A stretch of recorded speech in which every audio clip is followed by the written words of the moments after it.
तो चलते हैं मुगल साम्राज्य अकबर, है ना। अकबर को महान क्यों कहा गया, अकबर क्या कार्य किया, अकबर की कौन कौन सी नीतियां रही, अकबर का सैनिक अभियान, पूरा डिटेल्स में हम लोग चलेंगे, ध्यान से देखेंगे सुनेंगे। आइए चलते हैं अकबर, ठीक है। अकबर का जन्म 15 अक्टूबर 1542 ईस्वी को अमरकोट के राणा बिरसाल के दरबार में, है ना। अमरकोट सिंध में एक रियासत था, चूंकि हुमायूं जो है निर्वासित जीवन व्यतीत करता था, इसलिए अमरकोट के राणा बिरसाल थे जो कि हुमायूं के का मित्र था, है ना। उन्हीं के दरबार में हुमायूं का परिवार रहता था और वहीं पर जो है अकबर का जन्म हुआ था 15 अक्टूबर 1542 ईस्वी को। पिता का नाम हुमायूं, माता का नाम था हमीदा बानो बेगम, जिनको मरियम हक्कानी भी कहा गया। मरियम हक्कानी इनको एक उपाधि मिला था, ठीक है। अकबर के बचपन का नाम था बदरुद्दीन, अकबर के बचपन का नाम बदरुद्दीन था। अकबर के शिक्षक का नाम था अब्दुल लतीफ़। एक एक चीज देखना है, ठीक है। अकबर के शिक्षक का नाम अब्दुल लतीफ। अकबर का बचपन जो है पिता के स्नेह के बिना चाचा अस्करी के संरक्षण में हुआ, क्योंकि पिता निर्वासित जीवन व्यतीत कर रहे थे, है ना, एक जगह टिके नहीं रहते थे, इसलिए चाचा का नाम था अस्करी। अस्करी की देख रेख में ही अकबर का बचपन बीता। ओके, तो अस्करी कौन था, तो अकबर के चाचा और हुमायूं का छोटा भाई। 9 वर्ष की अवस्था में अकबर गजनी का सूबेदार बनता है ना। गजनी का अकबर सूबेदार बनता है मात्र 9 वर्ष की अवस्था में, और 9 वर्ष की आयु में ही अकबर का पहला विवाह होता है चाचा हिंदाल की बेटी। हिंदाल की बेटी का नाम था रुकैया बेगम। रुकैया बेगम ये अकबर की पहली पत्नी थी, ठीक है। 9 वर्ष की अवस्था में, मात्र 9 वर्ष की अवस्था में अकबर का विवाह कर दिया जाता है। किससे किया जाता है, तो अकबर के चाचा थे हिंदाल, उनकी बेटी रुकैया बेगम से अकबर का विवाह कर दिया जाता है। रुकैया बेगम अकबर की पहली पत्नी थी। आपको बता दें कि अकबर जो है वह कितना विवाह किया था, तो अकबर की 6 पत्नी थी। अकबर की 6 पत्नी थी और 10 बच्चे थे। 6 पत्नी और 10 बच्चे। पहली पत्नी रुकैया बेगम थी, है ना, और दूसरी पत्नी जोधाबाई के बारे में हम लोग देखेंगे। तीसरी पत्नी, जो 3 प्रमुख पत्नी का नाम आता है, रुकैया बेगम, जोधाबाई और तीसरी सलीमा बेगम। सलीमा बेगम जो थी वह बैरम खान की पत्नी थी, बाद में अकबर उससे विवाह कर लेता है, ठीक है। तो अकबर की 6 पत्नी थी और 10 बच्चे हुए। 10 बच्चे में आपको 5 पुत्र हुए और 5 पुत्रियां। 5 पुत्र और 5 बेटी, 5 बेटा अकबर को हुआ था। 6 पत्नी थी, 10 बच्चे थे। एक एक चीज हम यहाँ पर लिख के लाए हैं आप लोगों को बताने के लिए, कोई भी पोर्शन छूटने ना पाए, ठीक है। तो 9 वर्ष की अवस्था में अकबर का विवाह कर दिया जाता है। जब हुमायूं की मृत्यु हुई तब अकबर का राज्याभिषेक बैरम खान कौन था, तो हुमायूं का बहुत ही विश्वासपात्र व्यक्ति और अकबर का संरक्षक था, है ना। हुमायूं सबसे ज्यादा विश्वास बैरम खान पर ही करता था।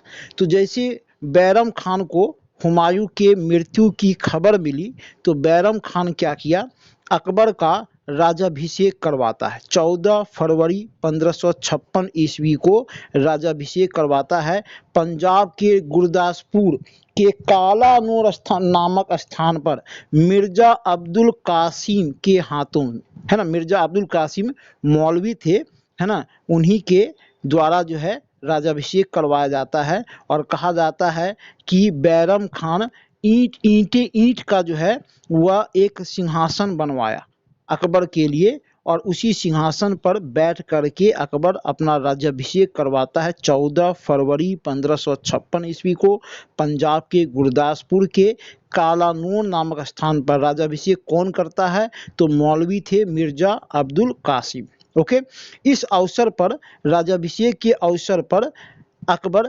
जलालुद्दीन मोहम्मद बादशाह गाजी की उपाधि धारण करता है। गाजी बहुत सारे लोग धारण करते हैं, बहुत सारे मुसलमान शासक धारण करते हैं गाजी। गाजी का मतलब है हिंदुओं को पराजित करने वाला, है ना। तो जलालुद्दीन मोहम्मद बादशाह गाजी की उपाधि धारण करता है और यहीं से इसका नाम हो जाता है जलालुद्दीन मोहम्मद अकबर। जलालुद्दीन मोहम्मद अकबर के नाम से यह प्रसिद्ध होता है इतिहास में। ओके। जब अकबर का राज्याभिषेक हुआ था उस समय अकबर की आयु मात्र 13 वर्ष 4 महीने 13 वर्ष 4 महीने की अवस्था में अकबर जो है मुगल शासक बन जाता है। मात्र 13 वर्ष 4 महीना शासक बनने के बाद अकबर 1556 से 1560 ईस्वी तक बैरम खान के संरक्षण में रहता है। अकबर उस समय बालक था, बच्चा था, इसलिए बैरम खान उसको अपने संरक्षण में करके जो है शासन का कार्य करता है। मुख्य रूप से बैरम खान ही शासन के सभी महत्वपूर्ण विषयों पर निर्णय लेता था। तो 56 से 60 तक अकबर बैरम खान के संरक्षण में शासन करता है। ठीक है। अकबर ने बैरम खान को अपना वकील नियुक्त किया। वकील मतलब वजीर, प्रधानमंत्री। ठीक है। और खान ए खान खाना की उपाधि प्रदान किया था। अकबर के जीवन काल की प्रारंभिक अवस्था की सबसे महत्वपूर्ण घटना रही पानीपत का द्वितीय युद्ध। पानीपत का द्वितीय युद्ध अकबर के लिए प्रारंभिक अवस्था की सबसे बड़ी चुनौती बनकर आई थी। किसके बीच हुआ था? तो आदिल शाह सूर का हिंदू प्रधानमंत्री था हेमू। इसका मूल नाम था हेमचंद्र, है ना। हेमू जो है वह कहा जाता है कि हेमू जो है वह वैश्य जाति का था और रेवाड़ी, हरियाणा में एक जगह था रेवाड़ी के बाजार में हेमू नमक बेचा करता था और आदिल शाह सूर की सेना में शामिल हुआ। सैन्य मामले में काफ़ी योग्य व्यक्ति था। कहा जाता है कि वह 24 लड़ाइयों में 22 लड़ाई वह जीत हासिल किया था। 22 लड़ाइयों में वह जीत हासिल किया था और कुछ दिनों के लिए वह दिल्ली को अधिकृत करने के पश्चात विक्रमादित्य की उपाधि धारण किया था। इसको माना जाता है कि दिल्ली पर राज करने वाला अंतिम हिंदू शासक था हेमचंद्र। और विक्रमादित्य की उपाधि भारतीय इतिहास में 14 शासकों ने धारण किया था। इसमें अंतिम शासक यही हेमू था, है ना, जो कि हेमचंद्र के नाम से प्रसिद्ध था और इसका मूल नाम था हेमू और विक्रमादित्य की उपाधि धारण किया था। ये आदिल शाह सूर का प्रधानमंत्री था। तो 5 नवंबर 1556 ईस्वी को हेमू और मुगल सेना के बीच पानीपत का द्वितीय युद्ध आरंभ हुआ। डेट ध्यान से रखेंगे, 5 नवंबर 1556 ईस्वी को पानीपत का द्वितीय युद्ध होता है। हेमू कौन था? आदिल शाह सूर का प्रधानमंत्री और मुगल सेना के बीच। इसमें अकबर जो है युद्ध में नहीं जाता है, क्योंकि अकबर उस समय बच्चा था, बालक था। अकबर नहीं जाता है। अकबर के बदले में बैरम खान युद्ध करने जाता है। लेकिन हेमू जो है वह मुगल सेना को पराजित करने लग रहा था कि हेमू बहुत जल्द ही मुगल सेना को पराजित कर लेगा, पानीपत का द्वितीय युद्ध जीत जाएगा। लेकिन समय उसके साथ नहीं था, है ना। और कहा जाता है कि अगर कितना भी महान व्यक्ति हो, अगर समय उसके साथ नहीं है तो वह कभी विजयी नहीं हो सकता है। हेमू के साथ भी यही हुआ। अचानक कहीं से एक तीर उसके आंख पर आकर लग गया, हेमू गिर गया और उसकी सेना में भगदड़ मच गई। बैरम खान जो है उसको पकड़ लिया और उसकी हत्या कर देता है। हेमू की हत्या कर देता है। जीता हुआ मैच हेमू हार जाता है। आरपी त्रिपाठी कहते हैं इस घटना के बारे में कि हेमू की पराजय एक दुर्घटना थी और अकबर की विजय एक दैवीय संयोग था। किसी तरह से अकबर पानीपत के द्वितीय युद्ध में विजय हासिल करता है। पूरी तरह से हेमू इस युद्ध को जीत चुका था, लेकिन अचानक एक तीर उसके आंख पर लगने से पूरा परिदृश्य ही चेंज हो गया। हेमू पराजित हो गया, उसकी हत्या बैरम खान कर देता है और पानीपत के द्वितीय युद्ध में मुगल सेना विजयी होती है। ओके। तो पानीपत के द्वितीय युद्ध में मुगल सेना विजय हासिल करती है ना।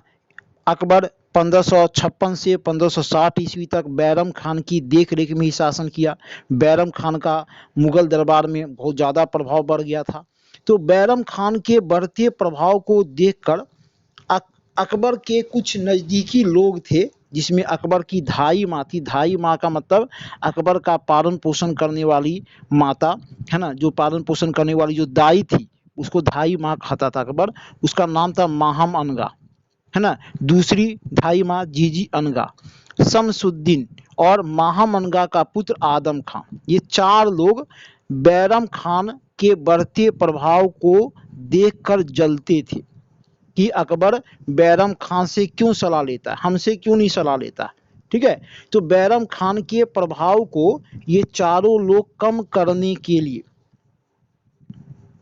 बैरम खान के प्रभाव को ये चारों लोग कम करने के लिए जो है एक गुट का निर्माण किए।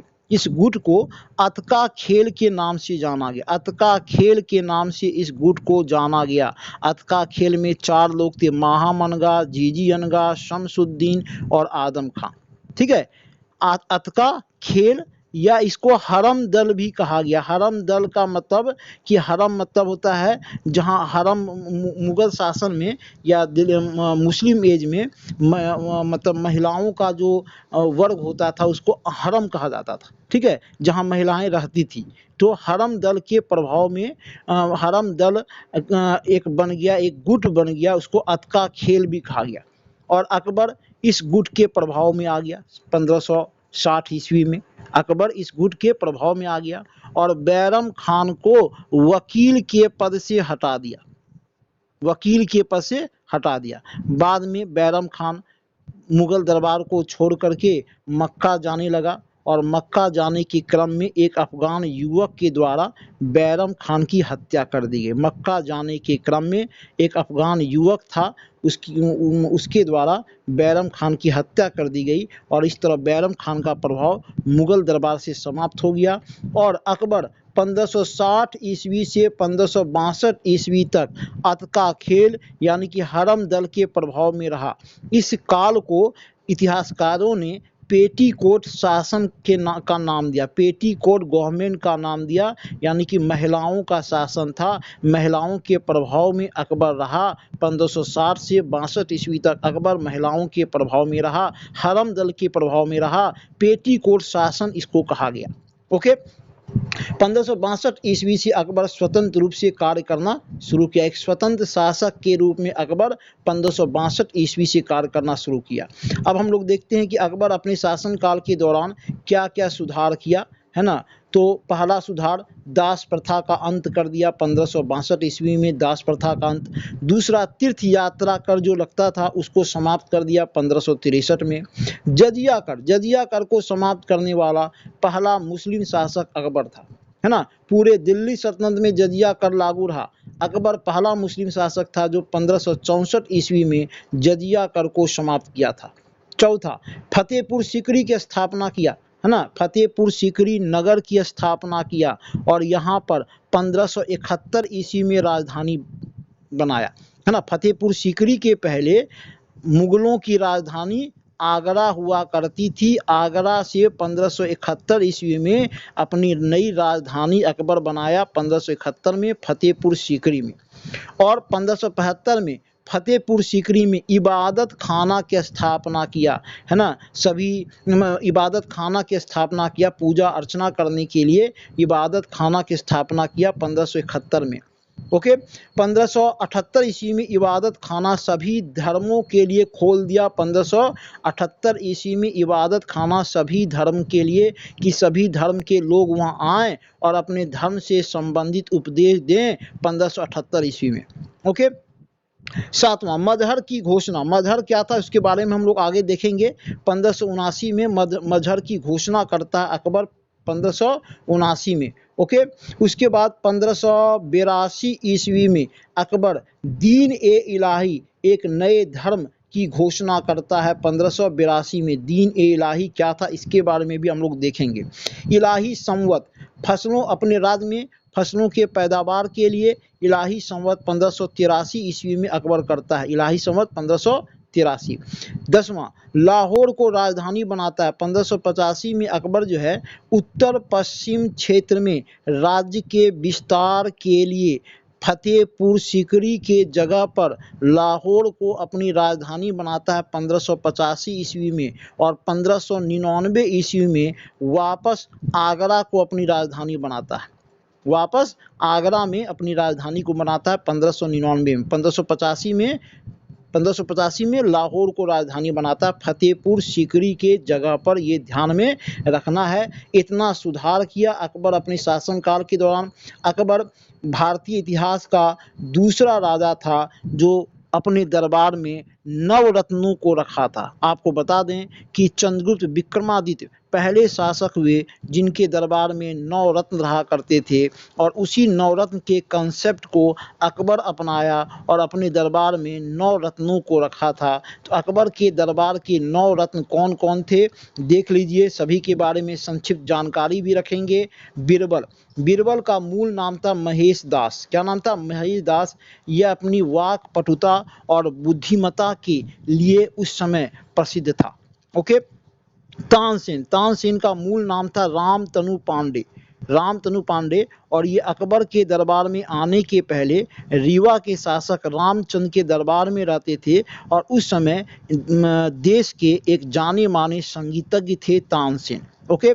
अबुल फजल, अबुल फजल दो भाई थे, छोटा भाई अबुल फजल और बड़ा भाई फैजी, है ना। ये दोनों भाई फारसी के प्रकांड विद्वान थे, दोनों भाई। ये नागौर, राजस्थान के नागौर के रहने वाले थे अबुल फजल, और इनके बड़े भाई का नाम था फैजी। ये दोनों भाई मिलकर कई भारतीय ग्रंथों का फारसी भाषा में अनुवाद किए थे।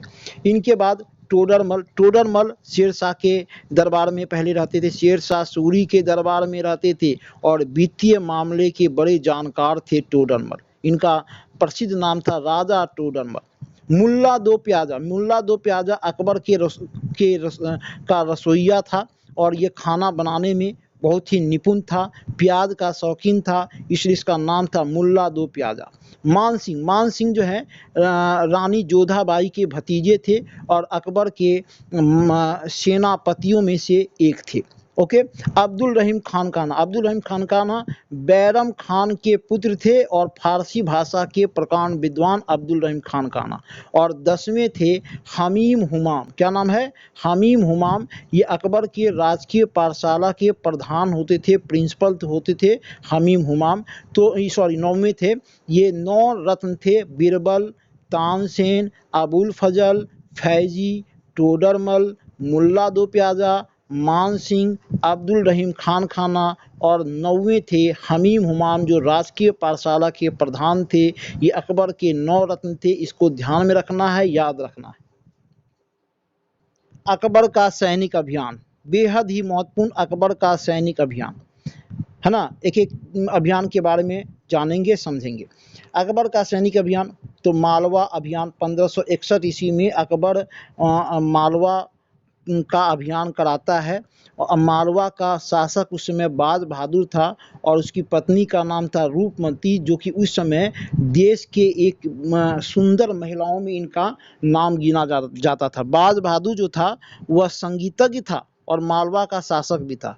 तो मालवा पर अभियान के लिए आदम खां को भेजा गया और बाद में पीर मोहम्मद को भेजा गया। ठीक है।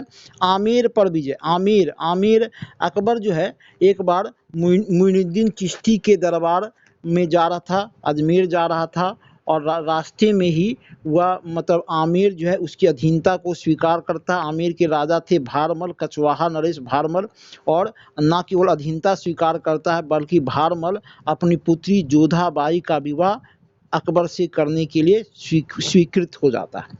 तीसरा गोंडवाना, गोंडवाना पर रानी दुर्गावती और दुर्गावती के पुत्र थे वीर नारायण का शासन था। रानी दुर्गावती और वीर नारायण। गोंडवाना, है ना, गोंडवाना मध्य प्रदेश आज का, रानी दुर्गावती का शासन था। बहुत ही वीर महिला थी, यह कई मुस्लिम राज्यों को अकेले पराजित कर दी थी।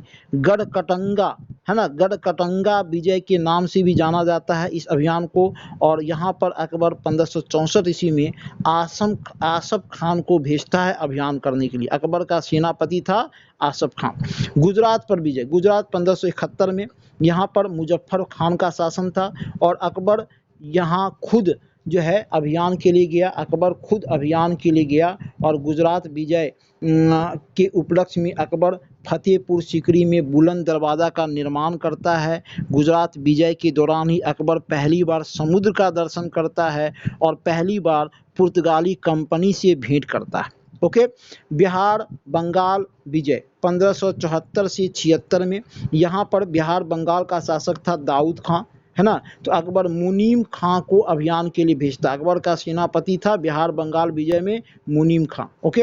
हल्दी घाटी का युद्ध अकबर के सैनिक अभियान में से सबसे प्रसिद्ध युद्ध रहा हल्दी घाटी का युद्ध। यहाँ पर राणा प्रताप, है ना, राणा प्रताप के पिता का नाम था उदय सिंह, है ना, और उनके पुत्र का नाम था राणा प्रताप। तो यहाँ पर राणा प्रताप का शासन था। 1576 ईस्वी में यह युद्ध होता है, इसके बारे में हम नीचे भी चर्चा करेंगे। और यहाँ पर मान सिंह अभियान करता, मान सिंह को भेजा गया। अकबर राणा प्रताप के विरुद्ध मान सिंह को भेजा गया अभियान में। ओके।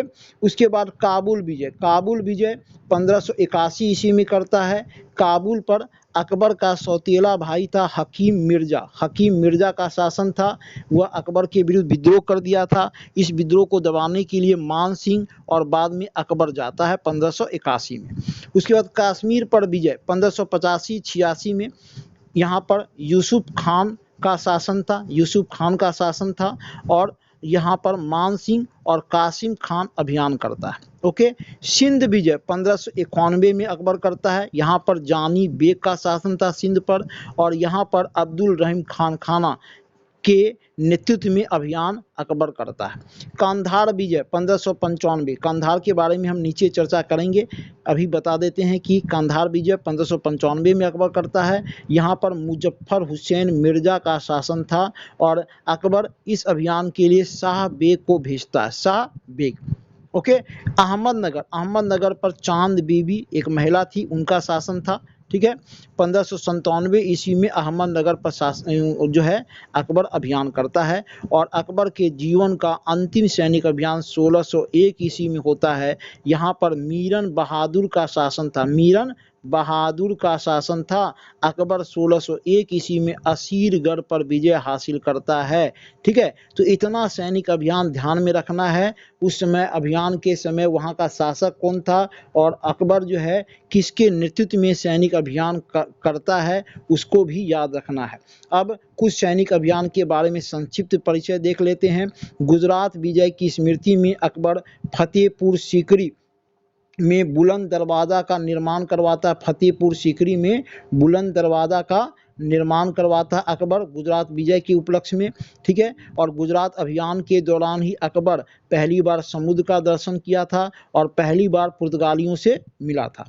आमेर, आमेर के बारे में बताया कि आमेर अकबर जब अजमेर जा रहा था मोइनुद्दीन चिश्ती के दरगाह में, तो वहीं पर आमेर के शासक भारमल जो है, जो कछवाहा नरेश थे, वह पहला राजपूत राजा थे जो कि अकबर की अधीनता को स्वीकार किए। और न केवल अकबर की अधीनता को स्वीकार करते हैं, बल्कि अपनी पुत्री जोधाबाई, जिनको हरका भाई भी कहा जाता था, का विवाह अकबर से कर देते हैं। और यहीं से अकबर की राजपूत नीति शुरू होती है। ध्यान में रखेंगे कि आमेर पहला राजपूत राज था जो अकबर की अधीनता को स्वीकार करता है। ओके। मेवाड़, मेवाड़ जिसकी राजधानी चित्तौड़ थी, यह एकमात्र राजपूत राज था जो अकबर की अधीनता को कभी भी स्वीकार नहीं किया, है ना। मेवाड़ चित्तौड़ राजधानी थी। यहाँ पर पहले उदय सिंह का शासन था, बाद में इनके पुत्र और बहुत ही वीर पुरुष महाराणा प्रताप का शासन हुआ। महाराणा प्रताप कभी भी अकबर की अधीनता को स्वीकार नहीं किया। इसके परिणाम स्वरूप 18 जून 1576 ईस्वी को महाराणा प्रताप और अकबर के बीच प्रसिद्ध हल्दी घाटी का युद्ध होता है। हल्दी घाटी राजस्थान में पड़ता है ना। महाराणा प्रताप के विरुद्ध अकबर अपने योग्य सेनापति मान सिंह को भेजता है ना। महाराणा प्रताप की सेनापति का नाम था हाकिम खां सूर, एक अफगानी था जो महाराणा प्रताप का सेनापति था, बड़ा ही योग्य व्यक्ति था। क्या नाम था? हाकिम खां सूर, है ना। इस युद्ध में महाराणा प्रताप पराजित हो जाते हैं, लेकिन अकबर की अधीनता को स्वीकार नहीं करते हैं, जंगल में चले जाते हैं अपने परिवार को लेकर। कहा जाता है कि जंगल में अपने परिवार को घास फूस का रोटी खिलाते हैं, लेकिन कभी भी अकबर की अधीनता को स्वीकार नहीं करते हैं। वह बहुत ही वीर पुरुष थे महाराणा प्रताप। आपको बता दें, लगभग 7 फीट लंबे वो थे, 110 केजी इनका वजन था, और सबसे महत्वपूर्ण कि 208 केजी का इनका तलवार था। 208 केजी का, यानी कि लगभग 2 क्विंटल का तलवार हाथ में लेकर चलते थे। सोच सकते हैं कि ये कितने मजबूत कद काठी के व्यक्ति होंगे। इनके घोड़े का नाम था चेतक, और पूरे जीवन काल में यह मुगलों की अधीनता को स्वीकार नहीं किए और जंगल में रह करके वह अपनी एक नई राजधानी बनाए, चावंड। चावंड महाराणा प्रताप की नई राजधानी थी। बाद में यहीं चावंड में इनकी मृत्यु हो गई थी। अकबर अपने पूरे जीवन काल में मेवाड़ को मुगल राज्य में शामिल नहीं कर पाया। अकबर के लिए मेवाड़ को जीतना उसके लिए महत्वाकांक्षी विजय ही साबित हुई, कभी वह जीत नहीं कर पाया। ठीक है, तो ये मेवाड़ था जिसकी राजधानी चित्तौड़ थी। ओके, अब आइए काबुल का विजय। यहाँ पर काबुल का विजय जो है, अकबर का सौतेला भाई था हकीम मिर्जा। हकीम मिर्जा अकबर के विरुद्ध विद्रोह कर देता है, तो वह काबुल को मुगलों के अधीन कर लेता है अकबर। कांधार विजय, कांधार पर अकबर जो है सैन्य अभियान नहीं करता है। यहाँ पर एक ईरानी सरदार थे मुजफ्फर हुसैन मिर्जा। वह अपने पारिवारिक झगड़ों से तंग आकर अकबर के पास पत्र लिखे कि सम्राट जो है वह कांधार को अपने अधीन कर लें, हम यहाँ पर शासन करने में सक्षम नहीं हैं, हम पारिवारिक झगड़े से ही तंग आ गए हैं। तो अकबर जो है वह अकबर को कांधार गिफ्ट के रूप में मिल गया, बिना युद्ध किए, बिना रक्तपात बहाए। लेकिन आपको बता दें कि कांधार अकबर के काल तक ही मुगलों के अधीन रहा। जहांगीर के काल में कांधार मुगलों के से अलग हो गया और फिर कभी कांधार मुगलों के अधीन नहीं हो पाया। जहांगीर, बाद में शाहजहां, बाद में औरंगजेब काफ़ी प्रयास किए कांधार को जीतने के लिए, लेकिन कभी कांधार मुगलों के अधीन नहीं हो पाया। अकबर अपने शासनकाल में दक्षिण भारत में 3 अभियान किया। सैनिक अभियान में हम लोग देखे थे, यहाँ पर अलग से देख लेते हैं। खानदेश पर 1591 ईस्वी में अभियान किया था। अहमदनगर, जहाँ की शासिका थी चांद बीबी, वहाँ पर 1600 ईस्वी में अभियान किया था। और असीरगढ़, जो कि अकबर के जीवन का अंतिम अभियान था, 1601 में। कहा जाता है कि जब अकबर असीरगढ़ के किले को जीता तो असीरगढ़ के किले का दरवाज़ा खोलने के लिए सोने की चाबी बनवाया था और उसी सोने की चाबी से असीरगढ़ के किले का दरवाज़ा खोला था। ये अकबर के जीवन का अंतिम सैनिक अभियान था, 1601 में असीरगढ़ पर विजय। अकबर अपने शासनकाल में राजपूत नीति के लिए जाना गया। राजपूतों के साथ वह वैवाहिक संबंध स्थापित किया, है ना। आमेर के शासक राजा भारमल की पुत्री के साथ विवाह किया, जोधाबाई के साथ विवाह करके राजपूत नीति की शुरुआत किया। अकबर की धार्मिक नीति देख लेते हैं। 1575 ईस्वी में इसने अपनी राजधानी फतेहपुर सीकरी में इबादत खाना की स्थापना किया और 1578 ईस्वी में इबादत खाना सभी धर्म के लिए खोल दिया कि सभी धर्म के गुरु आएं और यहाँ पर अपना उपदेश दें। और अकबर जो है पढ़ा लिखा नहीं था, लेकिन सभी धर्म गुरुओं के उपदेश को बड़ा इंटरेस्ट के साथ सुनता था, सभी का सम्मान करता था। ठीक है, अकबर जो है एक धर्मनिरपेक्ष शासन प्रणाली को स्थापित करने का प्रयास किया। कह सकते हैं कि पूरे मुस्लिम एज में पहला यह मुस्लिम शासक था जो एक धर्मनिरपेक्ष शासन प्रणाली के तहत शासन करने का प्रयास किया। 1579 ईस्वी में इसने मजहर की घोषणा की। मजहर का जो प्रारूप है वह अबुल फजल के पिता का नाम था शेख मुबारक, वह तैयार किए थे। मजहर का मतलब होता है कि धार्मिक विषय पर अगर राज्य में किसी प्रकार का विवाद होता है तो उस विषय पर अंतिम निर्णय अकबर लेगा और अकबर का निर्णय ही मान्य होगा, उसको मजहर कहा गया। मजहर की घोषणा 1579 में किया गया। मजहर का प्रारूप कौन तैयार किया था? तो अबुल फजल के पिता शेख मुबारक। 1582 ईस्वी में अकबर दीन ए इलाही नामक एक नए धर्म की घोषणा करता है। इसका मुख्य पुरोहित था अबुल फजल और दीन ए इलाही स्वीकार करने वाला पहला एकमात्र हिंदू था बीरबल, है ना। हालांकि दीन इलाही जो है अकबर का असफल हो जाता है, फेल्योर हो जाता है। और दीन इलाही के बारे में V.A. स्मिथ कहते हैं कि दीन इलाही अकबर की बुद्धिमत्ता का नहीं बल्कि उसकी मूर्खता का उदाहरण था। अकबर इसमें पूरी तरह फेल्योर कर जाता, असफल हो जाता है। दीन ए इलाही क्या था? एक नया धर्म था। इसका मुख्य पुरोहित अबुल फजल था और दीन ए इलाही धर्म को स्वीकार करने वाला एकमात्र हिंदू कौन था? बीरबल। ठीक है। अकबर शेख सलीम चिश्ती का परम भक्त था। चिश्ती सिलसिले के एक संत थे शेख सलीम चिश्ती, उनका परम भक्त था और इसी शेख सलीम चिश्ती के आशीर्वाद से अकबर को पुत्र रत्न जहांगीर की प्राप्ति हुई थी। अकबर जैन आचार्य हरि विजय सूरी को जगत गुरु की उपाधि प्रदान किया था। हरि विजय सूरी के उपदेश से अकबर इतना प्रभावित हुआ कि जगत गुरु की उपाधि उसको दिया। अकबर पारसी धर्म के गुरु थे। दस्तूर मेहर जी को 200 बीघा जमीन दान में दिया था और सिख गुरु थे गुरु रामदास को 500 बीघा जमीन दान में दिया था। यहीं पर बाद में अमृतसर में स्वर्ण मंदिर का निर्माण कराया गया था, है ना। रामदास को 500 बीघा जमीन और दस्तूर मेहर जी को आपको 200 बीघा जमीन अकबर दान में दिया था। अकबर अपने शासनकाल में सती प्रथा को रोकने का प्रयास किया। यह पहला मुस्लिम शासक था जो सती प्रथा को रोकने का प्रयास किया था। विधवा विवाह को अपने राज्य में मान्यता दिया था। शराब की बिक्री पर रोक लगाया। बाल विवाह को प्रतिबंधित किया था। बदायूनी अकबर को इस्लाम विरोधी कहता है क्योंकि अकबर जो है वह धर्मनिरपेक्ष शासन प्रणाली के तहत शासन करना चाहा। तो मुस्लिम विद्वान फारसी विद्वान थे बदायूनी, वह कहते हैं कि अकबर इस्लाम विरोधी कार्य किया, है ना। तो अकबर एक महान शासक साबित हुआ क्योंकि वह धर्मनिरपेक्ष शासन प्रणाली के तहत सभी धर्म के लोगों का आदर किया। इबादत खाने में वह सभी धर्म गुरुओं को बुलाया, उनके उपदेशों को सुना, ना केवल उनके उपदेश को सुना बल्कि उनको पुरस्कृत भी किया। जैन आचार्य हरि विजय सूरी को जगत गुरु का उपाधि दिया। पारसी धर्म के गुरु दस्तूर मेहर जी को 200 बीघा जमीन दान में दिया। सिख गुरु रामदास को 500 बीघा जमीन दान में दिया। इस तरह से वह एक बहुत ही दूरदर्शी प्रवृत्ति वाला शासक साबित हुआ। 1605 ईस्वी में अतिसार यानी कि पेट में एक बीमारी होता है अतिसार, तो अतिसार होने के कारण 1605 ईस्वी में अकबर की मृत्यु हो गई और इसके मृत्यु के बाद आगरा के समीप सिकंदरा में दफनाया गया। सिकंदरा जो सिकंदर लोदी बनाया था वहीं पर सिकंदरा में अकबर को दफनाया गया। आज भी सिकंदरा में अकबर का कब्रगाह है। तो ये था अकबर महान के बारे में पूरा डिटेल्स में हम लोग जाने। ठीक है।